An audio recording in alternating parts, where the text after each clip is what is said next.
Јас се надевам дека овие два кадри, кои што денеска се овде присутни во собранието,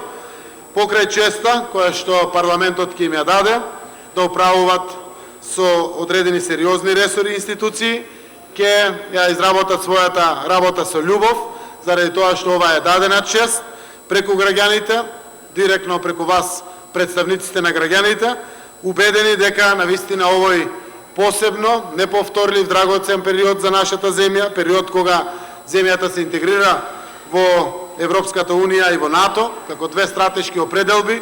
ќе даде сериозен импакт пред се на економијата, затоа што покрај сите и после сите тешки политички одлуки кои што овој парламент ги донесе, владата, а со тоа и граѓаните на нашата земја, навистина верувам дека треба да направиме се што е во наша моќ, да економски бенефиции од тоа почувствуваат граѓаните.